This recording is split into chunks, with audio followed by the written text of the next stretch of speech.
Hello everyone, কেমন আছো সবাই? আশা করি সবাই অনেক অনেক ভালো আছো। সবাইকে স্বাগত জানাচ্ছি আজকের আরো একটি ম্যাথ ক্লাসে। আজকে আমরা করব এসএসসি ম্যাথ 3.1 পার্ট 15।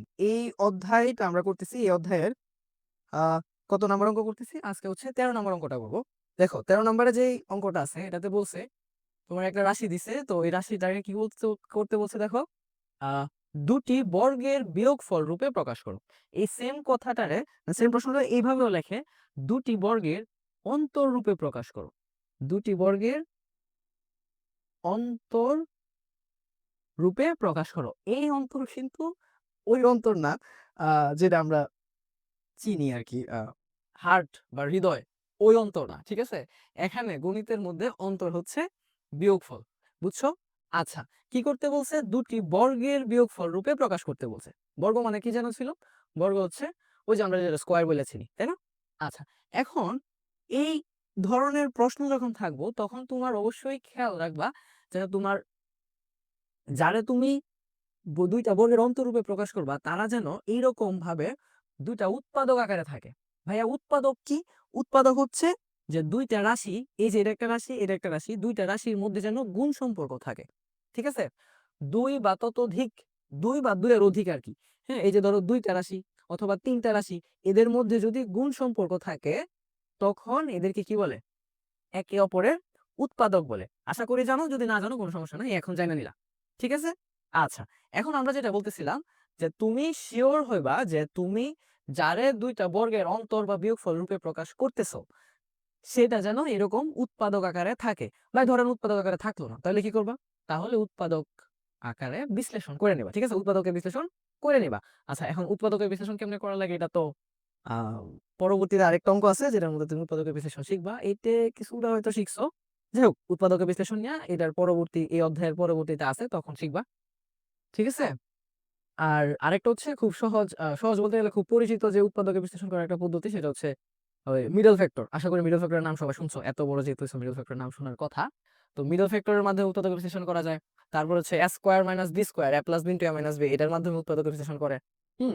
তারপর হচ্ছে বিভিন্ন সূত্র আছে, এ কিউব প্লাস বি কিউবের বা এ কিউব মাইনাস বি কিউবের সূত্র আছে। এরকম অনেক ভাবে উৎপাদক বিশ্লেষণ করা যায়, বাট যেভাবেই করো না কেন সেটা তো তোমার প্রশ্ন অনুযায়ী ডিপেন্ড করে তুমি কিভাবে উৎপাদক বিশ্লেষণ করবা। বাট তোমার এই জিনিসটা শিওর থাকতে হবে যে তুমি যারে দুইটা বর্গের বিয়োগফল রূপে প্রকাশ করতে চাইতেছো সেটা যেন উৎপাদক আকারে থাকে। বুঝছি বিষয়টা? ওকে। এখন আমাদের এই প্রশ্নের মধ্যে এই টেনশনটা নাই, কারণ প্রশ্নকর্তা আমাদের কি করছে? উৎপাদক আকারে প্রকাশ কইরাই বলছে যে এবার তুমি দুইটা বর্গের বিয়োগফল রূপে প্রকাশ করো। ঠিক আছে? আচ্ছা, তো একটা টেনশন তো গেল, বাট এই জিনিসটা তুমি মাথার মধ্যে রাখবা। যদি না থাকে তাহলে আগে উৎপাদকে এইভাবে প্রকাশ করে নিতে হবে যে এই যে এর একটা রাশি, এই যে এর একটা রাশি, দুইটা রাশি কি সম্পর্কে আছে? মাঝখানে গুণ সম্পর্কে আছে। এরপরে কি করবা? এরপরে তোমার যেই সূত্রটা দ্বারা এই কাজটা করতে হবে এটা হচ্ছে এবি এর সূত্র। আশা করি এবি এর সূত্র সবাই জানো। তারপর আমি একটু লেখা রাখি। এবি এর সূত্রটা কি? a plus B by two whole square minus A minus B by two whole square. বুঝছি? A plus B by two, A minus B by two whole square. ঠিক আছে? আচ্ছা, এখন এই যে এই সূত্রটা দিয়ে আমরা করব, এখানে এই প্রথম পার্টটা আমরা এ ধরে নিব, আর এই যে দ্বিতীয় পার্টটা সেটা আমরা বি ধরে নিব। চলো শুরু করি।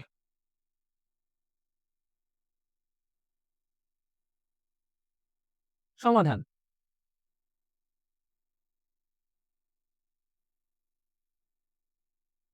ধরি এ প্লাস টু বি, আর একটা কত, থ্রি প্লাস থ্রি এ প্লাস টু সি। এখন আমরা একটু আগে বলছিলাম যে এটা আমরা এ ধরবো, এটা আমরা বি ধরবো, কিন্তু তোমার সমীকরণ, তোমাদের যে রাশিটা দেওয়া আছে এই রাশির মধ্যে যদি এ বি থাকে তাহলে কি তুমি ধরতে পারবা? মনে রাখবা, তুমি যখন এই ধরনের কাজ করবা, ধরার ক্ষেত্রে যে জিনিসটা মাথায় রাখতে হবে, তুমি যেই রাশিটারে ধরতেছো ওই রাশির মধ্যে যেই যেই আহ চলক বলো বা যে বর্ণগুলো আছে, যেমন এবিসিডি এখানে আছে, তো এবিসিডি যেহেতু এখানে আছে তুমি আর এবিসিডি এখানে ধরতে পারবা না। আবার এক্স ওয়াই জেড থাকলে এক্স ওয়াই জেড ধরতে পারবা না। যেগুলা তোমার রাশির মধ্যে আছে ওইগুলা বাদে অন্যগুলা ধরতে হবে। তো এখানে তো এবি আছে, এ বি আর সি পর্যন্ত আছে, এই কারণে আমরা কি করব, এ বি সি ধরতে পারতেছি না, এ বি সি ছাড়া তুমি যা খুশি ধরো, ঠিক আছে। আচ্ছা, এখানে চাইলে তুমি তোমার নাম, তোমার নামের প্রথম অক্ষর ধরতে পারো, তোমার প্রিয় কোনো মাছ থাকলে তাদের নামের অক্ষর প্রথম অক্ষর ধরতে পারো, কোনো সমস্যা নেই। বাট এবিসি ধরতে পারতাম না, ঠিক আছে। এখন এইরকম কেউ নাম যদি এবি দেওয়া হয় তাহলে ওইগুলো ধরতে পারবো না। যাই হোক, আমরা টপিকে আসি। আমি ধরো এখানে পি ধরে নিলাম, ঠিক আছে। আর এটারে কি ধরলাম, কিউ ধরলাম, কারণ পি এবং কিউ কোনোটা এখানে নাই। তো এবার যদি আমরা এই যে এখানে পি আর এখানে পি কিউ বসাই, তাহলে কি দাঁড়াইতেছে একটু দেখো। এই লাইনটা তুমি প্রদত্ত রাশি লেখা শুরু করবা, এই যে প্রদত্ত রাশি, বা মান বসিয়ে পাই, এটাও লিখতে পারবো, কোনো সমস্যা নেই, একটা দিয়ে লিখলেই চলে। মান বসিয়ে পাই বা প্রদত্ত রাশি। তাহলে এ হচ্ছে তোমার পি, আর এ হচ্ছে তোমার কিউ। পি কিউ পাইলাম। আচ্ছা, এটা হচ্ছে পি, তাহলে তো চেঞ্জ করে দেই, আর এটা হচ্ছে কিউ। তাহলে পি কিউ অথবা ধরো এবি, এখন এটা যদি আমি চিন্তা করি, এটা যদি বি চিন্তা করি, তাহলে কি দাঁড়াতেছে, এবি সূত্র পড়তেছে না। এখন এবির সূত্রতে যদি আমরা ফালাই, তাহলে কি হইতেছে, এই যে দেখো, এই যে এটার ধরো ওই যে এখানে তোমার পি ছিল, এই যে এটা হচ্ছে এ আর এটা হচ্ছে বি, তাহলে এই যে বি কত হইতেছে, A plus B by two. তাহলে এখানে আমরা কি লিখবো, P plus Q by two whole square minus P minus Q by two whole square. বুঝছি। আচ্ছা, এবার পির জায়গায় পির মান বসাবা, কিউর জায়গায় কিউ এর মান বসাবা। পি, পির মান বসালে কত হইতেছে, পির মান হচ্ছে এ প্লাস টু বি, আর কিউ এর মান কত, এই যে এপি এর মানটা বসাইলাম, দেন প্লাসের জায়গায় প্লাস দাও, কিউ এর মান বসাও, কিউ এর মান কত, 3a plus 2c, 3a plus 2c, এই যে বসাইলাম। দেন নিচে 2 দিয়ে দাও, সেকেন্ড ব্র্যাকেট ইউজ করো, করে এই যে স্কোয়ারটা ছিল এই স্কোয়ারটা দিয়ে দাও। এখন তো এই এতটুকু আমরা এতটুকু বড় করে লিখছি, এবার এই এই পার্টটা তো রয়েছে নাকি, এই পার্টটা এবার লিখি। এই পার্টে শুরু করার আগে মাইনাস ছিল, মাইনাস দিলাম, পি এর মান আবার কত, এ প্লাস টু বি, পি এর মান বসাই দাও, এই যে এ প্লাস টু বি, এ প্লাস টু বি বসাইলাম। দেন ব্র্যাকেট দাও, মাইনাসটা দাও, এই যে মাইনাসটা এখানে দিলাম, তারপরে কিউ এর মান, কিউ এর মান কত, 3a প্লাস 2c, এই যে 3a প্লাস 2c। বুঝছি। আচ্ছা, এই যে নিচে ছিল কত, নিচে ছিল 2, সেকেন্ড ব্র্যাকেট, সেকেন্ড ব্র্যাকেট, তারপরে হোল স্কয়ার। বুঝা গেছে। আচ্ছা, এখন কি করব, এবার জাস্ট ব্র্যাকেটটা উঠায় দেব। ব্র্যাকেট উঠানোর ক্ষেত্রে কি বলছিলাম মনে আছে, ব্র্যাকেট উঠানোর সময় সামনে যদি প্লাস থাকে তাহলে কোনো টেনশন নাই, জাস্ট ব্র্যাকেটের টান দাও, উঠে ছেড়ে দাও। আর ব্র্যাকেটের সামনে যদি মাইনাস থাকে, তখন গিয়ে তোমার একটু চিন্তা ভাবনা করে উঠাই দেবো, কারণ ব্র্যাকেটের সামনে যদি মাইনাস থাকে তখন কিন্তু ভেতরের চিহ্ন কি হয়, চেঞ্জ হয়। আচ্ছা, এবার এখানে দেখো, এই যে ব্র্যাকেটের সামনে কিন্তু কোনো চিহ্ন নাই, চিহ্ন নাই মানে কি, চিহ্ন নাই মানে হচ্ছে প্লাস। তাহলে এখানে প্লাস যেহেতু আছে, তাহলে আমরা জাস্ট উঠায় দিই, এ প্লাস টু বি, কোনো টেনশন নেই, প্লাস। এখানে এই যে এই ব্র্যাকেটের সামনে প্লাস আছে, তাহলে কোনো টেনশন নাই, just 3a plus 2c by 2, then bracket দাও, স্কোয়ারটা দিয়ে দাও। বুঝে গেছে। আচ্ছা, এই যে মাইনাসের মাইনাস দাও, এরপরে এই যে টানটা দাও, ভগ্নাংশে টান দিলাম, নিচে 2 ছিল, 2 দিয়ে দিলাম। এখানে দেখো এই ব্র্যাকেটের সামনেও কিন্তু কোনো চিহ্ন নাই, এই যে দেখো ব্র্যাকেটের সামনে কোনো চিহ্ন আছে, নাই। এই ব্র্যাকেটের সামনে কোনো চিহ্ন নেই, তার মানে প্লাস। চিহ্ন না থাকলে মানে কি, প্লাস। প্লাস থাকলে কোনো টেনশন নাই, জাস্ট ব্র্যাকেট উঠায়া যা আছে লিখা দাও। এই ব্র্যাকেটের সামনে দাও কি আছে, মাইনাস আছে। মাইনাস থাকলে হচ্ছে টেনশন। তুমি যখন ব্র্যাকেটটা উঠাই দিবা এবং সামনে মাইনাস থাকবে, তখন ভিতরে সবগুলা চিহ্ন কি হবে, চেঞ্জ হয়ে যাবে। যেমন এখানে 3 ছিল, 3 এর সামনে কিন্তু এই যে দেখো 3 এর সামনে কিন্তু প্লাস আছে, এবার এই 3 এর সামনে কি হয়ে যাবে, মাইনাস আসবে। 2c সামনে প্লাস আছে, 2c সামনে, 2c এর সামনে মাইনাস চলে আসবে, এই যে প্লাসের 2c মাইনাসের হয়ে গেছে। দেন ব্র্যাকেট দাও, ব্র্যাকেট দাও, স্কোয়ার দিয়ে দাও। বুঝতে পারছি। আচ্ছা, এখন দেখো এই যে একটু খেয়াল করো, এখানে কয়টায় আছে, একটা এ, আর এখানে কয়টায় আছে, তিনটায়। একটা এ আর তিনটায় কয়টায় হবে, চারটা এ হবে। এখন এর সাথে কিন্তু এ যোগ যাবে বিয়োগ যাবে, এর সাথে কিন্তু বি যোগ বা বিয়োগ যাবে না, বা এর সাথে সিও যোগ বা বিয়োগ যাবে না। আচ্ছা, তাহলে 4a প্লাস 2b, এই যে 2b প্লাস কত, প্লাস হচ্ছে 2c, এই যে দিলাম, তারপরে স্কোয়ার, স্কোয়ার দিয়ে দিলাম, মাইনাসের জায়গায় মাইনাস দাও। দেন এই যে পরবর্তীতে ধাপে আসাবো, এই যে এখানে 2 ছিল, নিচে 2 দিয়ে দিলাম। এখন দেখো তোমার এখানে আছে কত, একটা এ, আর এখানে আছে তিনটা এ, বাট এখানে তিনটায় কিন্তু মাইনাসের, একটা এ প্লাসের, তিনটা এ মাইনাসের। তাহলে একটা এ থেকে যদি তুমি তিনটা এ বিয়োগ করো, তাহলে কত হয়, তাহলে হয় হচ্ছে মাইনাসের 2টা এ। দেখো বুঝো কিনা, একটা এ থেকে 3টা এ বিয়োগ দিলাম, 2টা এ হলো। এখন যেহেতু মাইনাসটা বড় এই কারণে মাইনাসের 2a হয়েছে। তারপরে কি আছে 2b, 2b সামনে প্লাস, এই যে প্লাসের 2b, তারপর আছে 2c, 2c সামনে মাইনাস, মাইনাসের 2c, এই যে ব্র্যাকেট দিয়ে দাও, দিয়ে স্কোয়ারটা দিয়ে দাও। বুঝে গেছে? আচ্ছা, আশা করি এতটুকু বুঝতে পারছো। এখন দেখো বাকি পার্টটা আমি একটু পরে করি। এই যে ও আচ্ছা, এইবার দেখো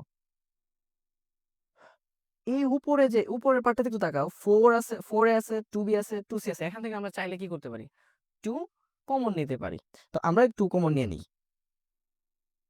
এই যে দেখো 2 যদি কমন নেই, এখান থেকে যদি 2 কমন নেই তাহলে থাকে কত, ব্র্যাকেটের ভিতরে থাকতেছে 2a, তারপরে প্লাস 2 তো কমনে গেছে থাকতেছে কত b, তারপরে প্লাস 2 কমনে গেছে থাকতেছে কত c, দেন নিচে কত আছে, নিচে আছে হচ্ছে 2, এই যে নিচে 2। কারণ এই যে ব্র্যাকেটের উপরে যে হোল স্কোয়ার আছে এই হোল স্কোয়ার তো দেই নেই, এবার হোল স্কোয়ারটাকে দিয়ে দাও, এই যে হোল স্কোয়ার দিয়ে দিছি। বুঝা গেছে? আচ্ছা, এরপরে মাইনাসের জায়গায় মাইনাস দিয়ে দিলাম। এখান থেকে কি আছে দেখো, -2a, 2b, -2c। আমি কি করতে পারি, এখান থেকেও 2 কমন নিতে পারি। 2 কমন নিলে দেখো 2 কমন নিছো, মাইনাস কিন্তু কমনে যায় নাই। যেহেতু 2 কমন নিছো তাহলে থাকতেছে কত, -a থাকতেছে। এখান থেকে 2 কমন গেছে থাকতেছে কত, প্লাসের b, 2 কমন গেছে থাকতেছে কত, মাইনাসের c। এই যে নিচে একটা 2 ছিল, সেকেন্ড ব্র্যাকেট দিয়ে হোল স্কোয়ার দিয়ে দিলাম। বুঝছি? আচ্ছা, আশা করি বুঝতেছো। দেন আর কি করার আছে, এই যে দেখো এখানে 2 আর এই 2, এখানে 2 আর এই যে 2 সুন্দর মতো কাটা যেতেছে। তাহলে আর কি থাকতেছে, থাকতেছে হচ্ছে 2a plus b plus c, এই যে ব্র্যাকেট দিয়ে হোল স্কয়ার। যেহেতু নিচের 2 কাটা গেছে আর তো কিছু করার নেই। ওকে, মাইনাসের মাইনাস দাও, ওইখান থেকে দেখো এখানে -a plus b minus c, তারপরে হোল স্কোয়ার, এতটুকু থাকলে চলে। বাট আমরা অনেক সময় না ইয়েও করি, এই যে মাইনাসেরটা সামনে রাখতে চাই না, মানে মাইনাসেরটা সামনে থাকলে কেমন জানি একটা লাগে। এই কারণে প্লাসেরটা যদি সামনে রাখতে চাই তাহলে প্লাসের বিটারে সামনে দিয়ে দাও, এই যে বি, তারপরে মাইনাসের এ ঠেলা দিয়ে ভিতরে ঢুকাই দাও, এই যে মাইনাসের এ, তারপরে কত আছে, মাইনাসের সি, এই যে মাইনাসের সি, দেন ব্র্যাকেট দিয়ে হোল স্কোয়ার। এইবার দেখো, এই যে দেখো আর তো যোগ বিয়োগ যাইতেছে না নাকি, এর সাথে বি যোগ যাবে, যাবে না, এর সাথে সি যোগ যাবে, যাবে না, যোগও যেত না, এখানে আবার বি সাথে এ বিয়োগও যাবে না। মানে ভিন্ন গুলার মধ্যে কি যায় না, যোগও যায় না, বিয়োগও যায় না।